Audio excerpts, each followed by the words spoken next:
श्रीमद् भगवद गीता की जय। जगत गुरु श्रील प्रभुपाद की जय। दाई गौर प्रेमानंदे हरि हरि बोल। प्रभु जी यहाँ से करना हमने शुरू। हरे कृष्ण।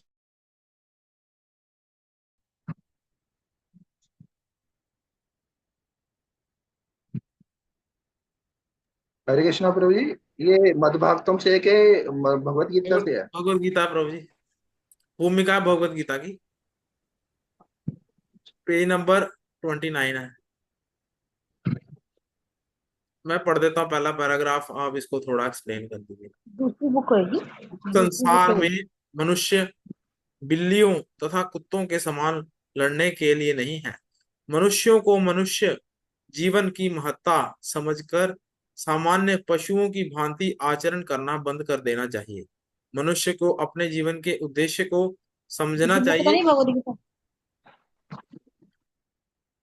समझना चाहिए और इसका निर्देश वैदिक ग्रंथों में दिया गया है, जिसका सार भगवत गीता में मिलता है। वैदिक ग्रंथ मनुष्यों के लिए हैं, पशुओं के लिए नहीं। एक पशु दूसरे पशु का वध करे तो कोई पाप नहीं लगता, लेकिन यदि मनुष्य अपनी अनियंत्रित स्वाद इंद्रियों को तुष्ट के लिए पशु वध करता है तो वह प्रकृति के नियमों को तोड़ने के लिए उत्तरदायी है। भगवत गीता में स्पष्ट रूप से प्रकृति के गुणों के अनुसार 3 प्रकार के कर्मों का उल्लेख मिलता है: सात्विक कर्म, राजसिक कर्म तथा तामसिक कर्म। इस प्रकार आहार भी 3 भेद के हैं: सात्विक आहार, राजसिक आहार और तामसिक आहार। इन सबका विशद वर्णन हुआ है। और यदि हम भगवत गीता के उपदेशों को ठीक से उपयोग करें तो हमारा संपूर्ण जीवन शुद्ध हो जाए और अंततः हमें अपने गंतव्य को प्राप्त हो सकते हैं, जो इस भौतिक जगत से परे है। यद्गत्वा नानिवर्तन्ते तद्धामम परमम मम। आप एक्सप्लेन कर दीजिए प्रभु जी इसको।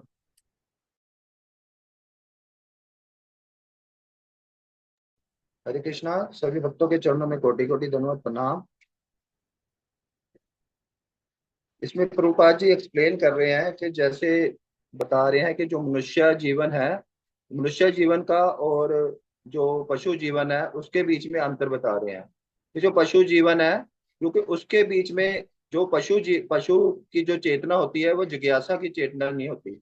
जो मतलब जो मनुष्य है उसमें जिज्ञासा होती है। कैसे जिज्ञासा कैसे होती है? कि जैसे कोई, जैसे ज्यादा गर्मी पड़ रही है, ज्यादा सर्दी पड़ रही है, या कोई हमें किसी चीज का रोग मिल रहा है, तो हम उसको महसूस कर सकते हैं, हम उसको समझ सकते हैं कि ये हमारे को इतनी ज्यादा हमें गर्मी क्यों मिल रही है, इतनी ज्यादा सर्दी हमें क्यों झेलनी पड़ रही है। इतनी सर्दी हमारे को चाहिए नहीं, लेकिन हमें फिर भी वो हमारे को प्रकृति दे रही है।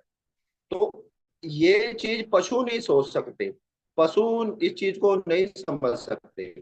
तो उसमें प्रभुपाद जी बता रहे हैं कि हमारा जो जीवन है, मतलब कुत्ते बिल्लियों जैसे लड़ने के लिए नहीं है।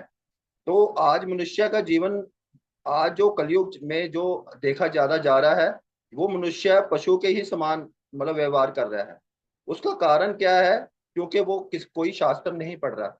उसको शास्त्रों के लिए या भगवान के नाम के लिए कोई समय नहीं है उसके पास। तो बस क्या है कि आहार, निद्रा, मैथुन और अपने लिए रक्षा, साक्षात, ये 4 चीजें उसको पता है। और उसके अलावा उसको कुछ नहीं पता हम उसके जीवन के बारे में। बस वो क्या कर रहा है?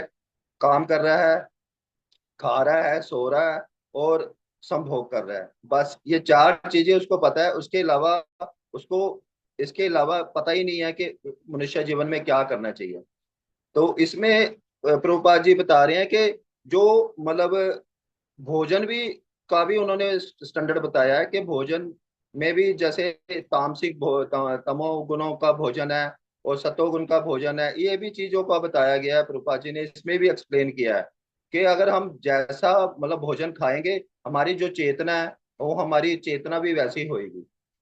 तो ज्यादातर क्या हो रहा है कि हम हमारे घर में मतलब जो अब देखा जा रहा है, लोगों के जो जीवन है उनके पास अपने खाने के लिए भी समय नहीं है। वो खाने के लिए भी हम क्या कर रहे हैं कि हम मार्केट से में मंगा रहे हैं। पता नहीं वो कैसा किस चेतना में बन रहा है, किस चेतना में हमारे को मिल रहा है, और वही चेतना हमारे हमारे में जा रही है। और इसीलिए क्या हो रहा है कि जो संसार में सारा उलट पुलट सब कुछ हो जा रहा है।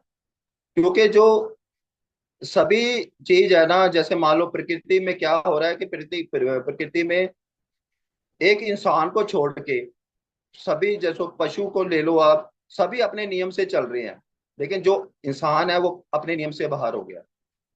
आप इस चीज को तो आप सभी नोट कर रहे होंगे कि इंसान की जो मतलब जो जीवन है, काफी कुछ चेंजिंग आई है इंसान के जीवन के बीच में।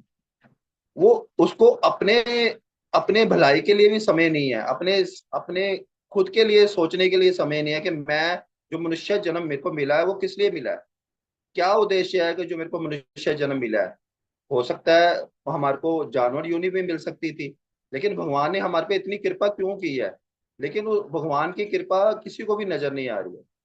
तो अगर इस चीज को हम समझ लेंगे और भगवत गीता को हम पढ़ेंगे और भगवत गीता के उद्देश्य पे हम चलेंगे, तो हमारा जो जीवन है एकदम चेंजिंग आएगी हमारे जीवन के बीच में। और हमें आस्ते आस्ते क्या होएगा, हम आध्यात्मिक आध्यात्मिक स्तर की तरफ को जाएंगे। और जब हम आध्यात्मिक स्तर की तरफ जाएंगे तो हमें आस्ते आस्ते हमें सब कुछ अपने अवगुण भी नजर आने लग जाएंगे, और हमें अपना उद्देश्य भी पता चल जाएगा। हरे कृष्ण। हरे इसके कृष्ण। बारे में आपका कोई भी प्रश्न है, कोई भी क्वेश्चन है, आप मेरे से पूछ सकते हैं। हरे कृष्ण। आगे सोनाली माता जी, आप यहाँ से पढ़िए।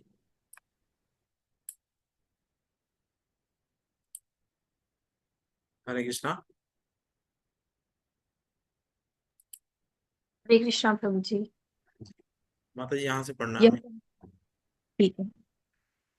यह गंतव्य सनातन आकाश या नित्य चिन्मय आकाश कहलाता है।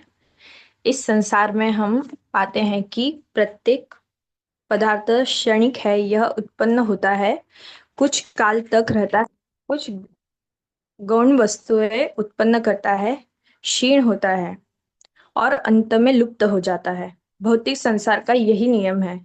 चाहे हम इस शरीर का दृष्टांत ले या फल का, और अंत में और या किसी वस्तु का, किंतु इस क्षणिक संसार से परे एक अन्य संसार है जिसके विषय में हमें जानकारी है। उस संसार में अन्य प्रकृति है जो सनातन है।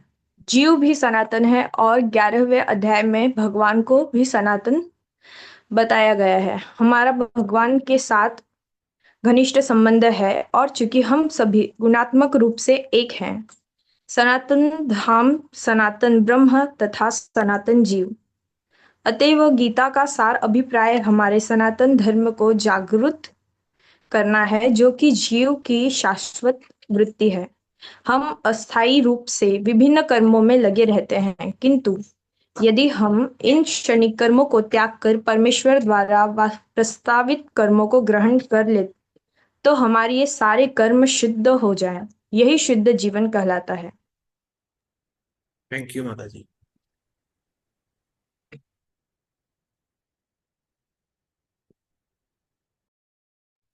प्रभु जी कर सकते हैं आप एक्सप्लेन?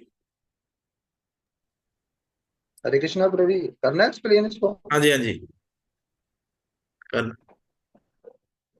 इसमें प्रभुपाद जी बता रहे हैं कि जो भौतिक संसार की जितनी भी चीज है वो सारी मटेरियल है। मतलब उसका वो थोड़े टाइम के लिए है, वो लास्ट में क्या होता है, खत्म होने वाली है। और जो वैसे हमारा जो जीवन है, मतलब ये काल के हिसाब से सारी चीजें काल के बीच में आती हैं। क्योंकि काल के हिसाब से, जो समय के हिसाब से वो चीजें अपने टाइम पे खत्म हो जाती है। और जो हमारा जीवन है, जीव है, जो आत्मा है, वो शाश्वत है, वो ना खत्म होने वाली चीज है। और जो हमारा संबंध है, असल में हमारा जो संबंध है वो भगवान से है हमारा। और जो हमारा ये जो भौतिक पर हमारे अब हम आवरण हमने अपने पर चढ़ाया हुआ है, असल में ये हमारी लाइफ नहीं है, हमारा ये शरीर नहीं है। इसके नीचे एक आध्यात्मिक शरीर है, जो हमने बार बार भौतिक संसार में जन्म लेके वो हम उससे पीछे हो गए हैं और काफी दूर हो गए हैं भगवान से। और हमें ऐसा लगता है कि जैसे भगवान कुछ नहीं है, भगवान है नहीं है, भगवान मतलब कुछ मतलब ऐसी चीजें कुछ नहीं है। हमें ऐसा लगने लग गया, क्योंकि बार बार हम भौतिक संसार में जन्म ले रहे हैं, और जितना हम भगवान से दूर हो जा रहे हैं, ज्यादा जितना हम भगवान को समझना नहीं चाह रहे, उतना ही हम भगवान से ज्यादा दूर हो जा रहे हैं। तो इसलिए मतलब इसमें प्रभुपाद जी बता रहे हैं कि हमें उस मतलब आध्यात्मिक मतलब स्तर के तरफ जाना चाहिए, उस तरफ को हमारा मतलब सनातन धर्म को समझना चाहिए। सनातन सनातन क्या चीज है, क्योंकि सनातन है वो शाश्वत है, वो ना खत्म होने वाला चीज है। जो बाकी धर्म है, जैसे हिंदू धर्म है, सिख धर्म है, ईसाई धर्म है, ये मत है, ये धर्म नहीं है। ये पर टाइम पे इनका विनाश होने वाला ही है। और जो सनातन है वो मतलब ना खत्म होने वाला मतलब धर्म है, मतलब वो शाश्वत है। तो इसके बीच में प्रभुपाद जी बता रहे हैं कि हमारे को जितना हो सके हमें भगवान के बारे में समझना चाहिए, हमें अपने बारे में समझना चाहिए, हमें शास्त्र पढ़ना चाहिए, तभी जाके हम भगवान के साथ अपना संबंध बना सकेंगे। हरे कृष्ण। हरे कृष्ण।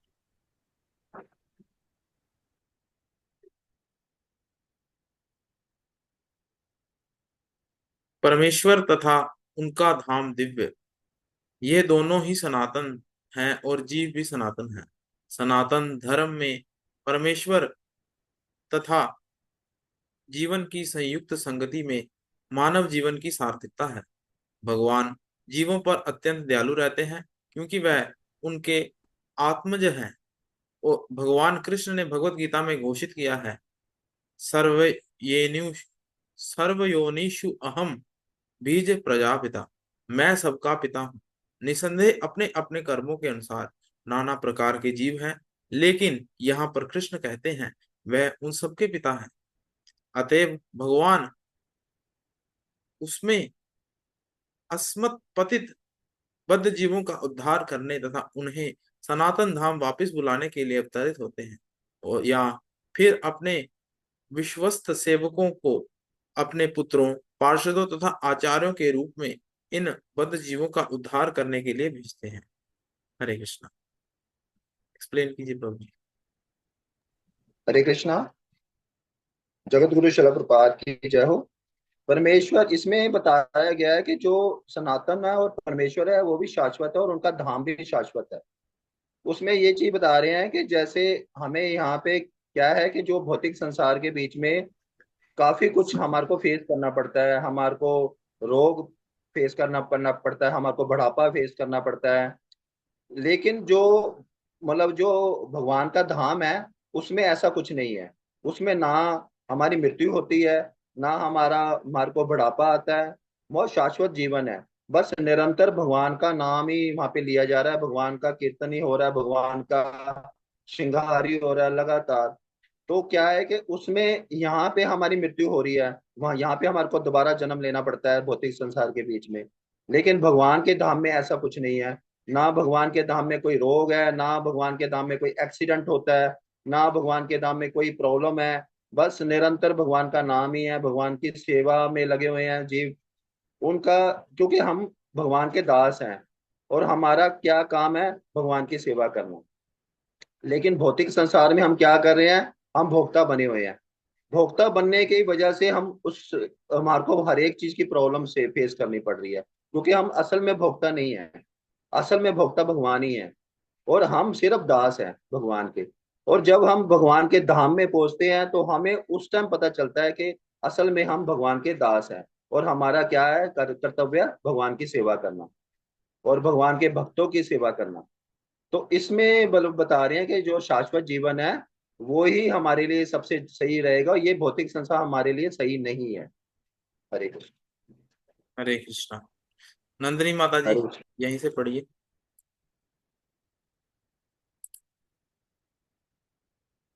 हरे कृष्णा। हरे कृष्ण प्रभु जी, इसमें मतलब थोड़ा नेट का में तो दिख नहीं रहा है हमको, वीडियो ओके। नहीं आ रही है। राघव प्रभु जी, राघव चंद्र प्रभु जी,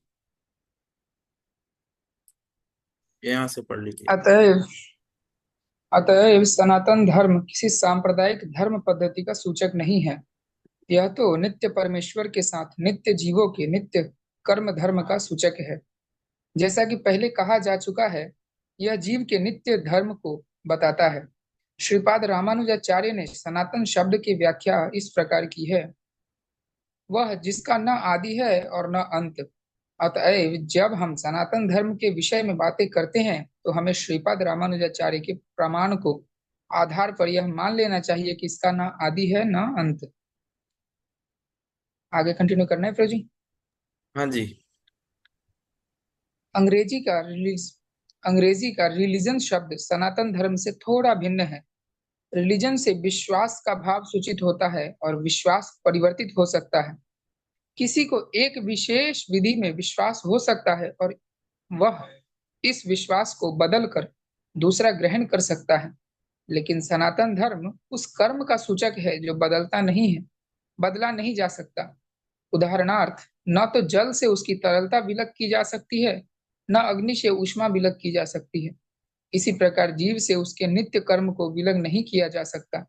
सनातन धर्म जीव का शाश्वत अंग है। अतएव जब हम सनातन धर्म के विषय में बात करते हैं तो हमें श्रीपाद रामानुजाचार्य के प्रमाण को मानना चाहिए कि उसका न तो आदि है न अंत। जिसका आदि अंत न हो वह सांप्रदायिक नहीं हो सकता, क्योंकि उसे किसी सीमा में नहीं बांधा जा सकता। जिनका संबंध किसी संप्रदाय से होगा वे सनातन धर्म को भी सांप्रदायिक मानने की भूल करेंगे। किंतु यदि हम इस विषय पर गंभीरता से विचार करें और आधुनिक विज्ञान के प्रकाश में सोचें तो हम सहज ही देख सकते हैं कि सनातन धर्म विश्व के समस्त लोगों का ही नहीं अपितु ब्रह्मांड के समस्त जीवों का है। हरे कृष्ण। थैंक यू प्रभु जी। हरे कृष्ण। अभी आप और मैंने पीछे भी बताया था इसके बारे में, सनातन धर्म के बारे में थोड़ा सा बता रहा था। तो इसमें क्या बता रहे हैं कि जो सनातन धर्म है वो एक मतलब धर्म पद्धति से नहीं जुड़ा है। और मतलब जैसे मतलब दूसरे धर्मों में क्या होता है कि एक मतलब जैसे हम बोलते हैं कि जैसे मान लो कोई सिख धर्म से या कोई हिंदू धर्म से है, तो हम उसको एक स्पेशल बोलते हैं कि हम हिंदू धर्म से हैं, हम सिख धर्म से हैं। तो उसमें क्या होता है कि अलग अलग मतलब पार्टों के बीच में कन्वर्ट किया है सबको धर्मों के बीच में।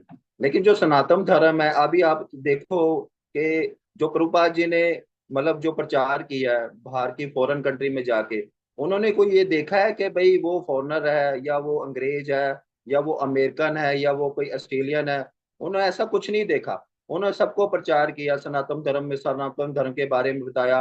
क्योंकि जो इंटेलिजेंट होएगा वो इस चीज को बड़ी जल्दी पकड़ेगा कि हाँ सनातन धर्म को, अगर सनातन धर्म के बारे में उसको थोड़ा बहुत भी नॉलेज आ गई तो उसको पता चल जाएगा कि हाँ ये किसी एक रिलीजन से नहीं जुड़ा है। क्यों प्रभुपाद जी इसमें बता रहे हैं कि जैसे मान लो कोई रिलीजन से कोई जुड़ा है तो उसमें उसका मतलब परिवर्तन हो सकता है। वो किसी चीज में मान लो जैसे मान लो हिंदू हिंदू धर्म से है, वो ईसाई धर्म में जा सकता है। ईसाई धर्म वाला जो हिंदू धर्म में आ सकता है, हिंदू धर्म वाला सिख धर्म में जा सकता है। वो एक रिलीजन से दूसरे कन्वर्ट हो सकता है। लेकिन जो सनातन धर्म को समझ रहा है जब जाएगा, वो किसी किसी धर्म के बाद मतलब किसी स्पेशल धर्म में नहीं कोई जाएगा। जैसे बोलेगा कि मैं अमेरिकन हूँ, मैं इंडियन हूँ, मैं हिंदू मतलब कोई, या कोई कहेगा कि मैं पंजाबी हूँ, मैं हिंदू हिंदू, ऐसा कुछ नहीं वो बोलेगा। वो सभी को समान समझेगा, चाहे वो हिंदू है, चाहे वो ईसाई है, चाहे वो फॉरनर है, वो सबको समान समझेगा। क्योंकि सनातन धर्म सबको समान समझने वाला है, शाश्वत है। इसीलिए तो वो शाश्वत है क्योंकि वो इतने टाइम से वो जो चलता आ रहा है। और जो ये जो हिंदू धर्म है, ईसाई धर्म है, ये कलयुग की उत्पत्ति है। इसका विनाश तो पक्का ही है, तय है। सनातन धर्म कभी भी विनाश नहीं होता। जैसे भगवान का धाम कभी खत्म नहीं होता, सारे लोग खत्म हो जाते हैं जब प्रलय आती है। संसार के बीच में प्रलय आता है ना, तो सारे लोगों का विनाश हो जाता है। लेकिन जो भगवान का धाम है वो कभी विनाश, उसका विनाश नहीं होता। ऐसे ही अगर भगवान का धाम का विनाश नहीं होता तो सनातन धर्म का भी कभी विनाश नहीं होता, वो शाश्वत है। तो इसी में प्रभुपाद जी बता रहे हैं कि मतलब एक कोई संप्रदाय है, जैसे इसमें बता रहे हैं, जैसे अग्नि का उदाहरण दे रहे हैं इसके बीच में कि अग्नि को ऊष्मा से विलग नहीं किया जा सकता। जैसे जब अग्नि जलती है तो जो उसकी लटें निकलती हैं, तो अग्नि को उससे अलग नहीं किया जा सकता। ऐसे ही जो शाश्वत है जीवन, जो भगवान का मतलब भगवान से जो सनातन धर्म को, और हम सनातनी हैं सारे, सभी हम सनातनी हैं। क्या है कि हम बार बार जन्म ले लेके भौतिक संसार में आ आके अलग अलग योनियों में जा जाके हम इस हमारी स्थिति इतनी ज्यादा खराब हो चुकी है कि हमें सनातन धर्म के बारे में पता ही नहीं चल रहा, हमें मतलब पहचान ही नहीं है इस चीज के बारे में। तो इसलिए हम अपनी अपनी पहचान अलग अलग बता रहे हैं, हम हिंदू हैं, हम ईसाई हैं, हम ऐसे हम अपनी अलग अलग पहचान बता रहे हैं, लेकिन हम सब एक ही हैं। और क्योंकि जब ब्रह्मा जी ने मतलब सृष्टि रचाई थी तो सबको सबको एक समान भेजा था। अब देखो सबके हाथ पैर सबके एक जैसे हैं, सबका ब्लड एक जैसा है, तो फिर हम अलग अलग कैसे हो सकते हैं? हम हमारा धर्म कैसे अलग अलग हो सकता है? हम सब सनातनी हैं। इसीलिए प्रभुपाद जी बार बार इस चीज को बता रहे हैं कि जो सनातन धर्म है वो शाश्वत है। हरे कृष्ण।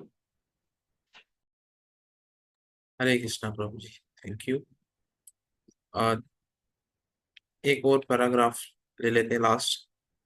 अंशु माता जी, अंशु कृष्ण प्रिया माता जी, यहाँ से पढ़ लीजिए।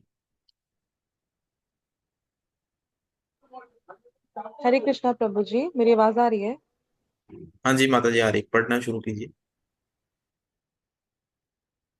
भले ही असनातन धार्मिक विश्वास का मानव इतिहास के पृष्ठों में कोई आदि हो, लेकिन सनातन धर्म के इतिहास का कोई आदि नहीं होता, क्योंकि यह जीवों के साथ शाश्वत चलता रहता है। जहाँ तक जीवों का संबंध है, प्रामाणिक शास्त्रों का कथन है कि जीव का न तो जन्म होता है न मृत्यु। गीता में कहा गया है कि जीव न तो कभी जन्मता है न कभी मरता है, वह शाश्वत तथा अविनाशी है और इस क्षणभंगुर शरीर के नष्ट होने के बाद भी रहता है। सनातन धर्म के स्वरूप के प्रसंग में हमें धर्म की धारणा को संस्कृति मूल धातु से समझना होगा। धर्म का अर्थ है जो पदार्थ विशेष में सदैव रहता है। हम यह निष्कर्ष निकालते हैं कि अग्नि साथ सुषमा तथा प्रकाश सदैव रहते हैं। उष्मा व प्रकाश के बिना अग्नि शब्द का कोई अर्थ नहीं होता। इसी प्रकार हमें जीव के उस अनिवार्य अंग को ढूंढना चाहिए जो उसका चिर सहचर है। और यह चिर सहचर उसका शाश्वत गु है और शाश्वत गुण ही उसका नित्य धर्म है। आगे पढ़ूं प्रभु जी? थैंक यू माता जी। प्रभु जी एक्सप्लेन कर सकते हरे हैं? कृष्णा। हरे कृष्णा। इसमें इसमें जीव के बारे में बता रहे हैं प्रभुपाद जी की कुछ जैसे, तो उसमें बता रहे हैं कि जो जीव जीव है वो शाश्वत है। मतलब बार बार उनका जन्म, बार बार मृत्यु होती है, तो ये मतलब शाश्वत चलता रहता है, ये निरंतर चलता रहता है इसके बीच में मतलब जीव। तो हमें मतलब उस चीज के बारे में समझना चाहिए। मतलब ये आत्मा के बारे में बता रहे हैं प्रभु जी, प्रभुपाद जी इसके बीच में। तो इसमें बता रहे हैं कि जैसे मतलब जो आत्मा का कभी विनाश नहीं होता, जो हमारे शरीर का मतलब विनाश होता है, लेकिन जो आत्मा है वो शाश्वत है।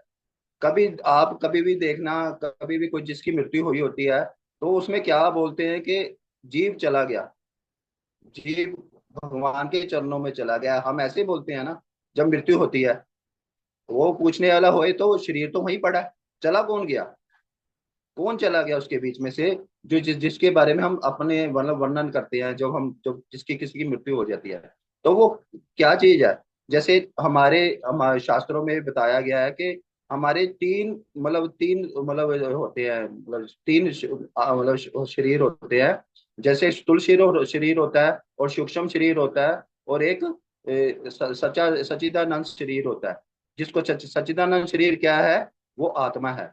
और जो स्थूल शरीर है वो हमारा यहीं पे रह जाता है, जिसकी हम संस्कार करते हैं। और जो सूक्ष्म शरीर है, मन बुद्धि अहंकार, वो मन बुद्धि जो अहंकार है, जो शरीर है, वो आत्मा के साथ ही जाता है।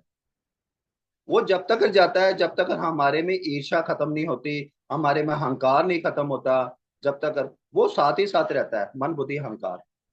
तो इसलिए प्रभुपाद जी इसके बारे में बता रहे हैं कि जैसे ऊष्मा मतलब जो है वो प्रकाश के साथ हमेशा साथ ही रहती है।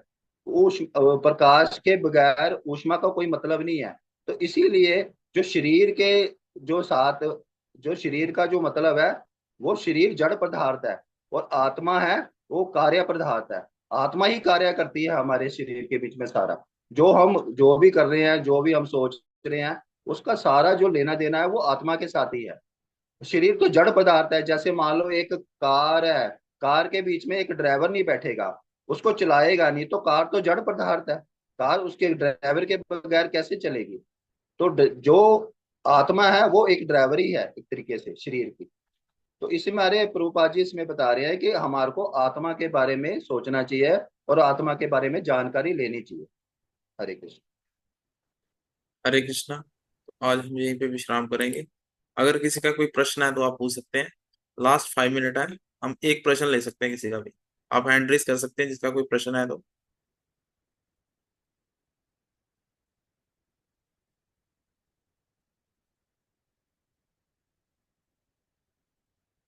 और सभी आज जो हमने पढ़ा उसके बारे में 3 से 5 पॉइंट आप भक्ति वृक्ष के ग्रुप में आप डाल सकते हैं, जिससे हमारी थोड़ी रिवीजन हो जाएगी और पता चलेगा कि आज हमने क्या क्या पढ़ा और क्या चीजों को कवर किया भगवत गीता की भूमिका में।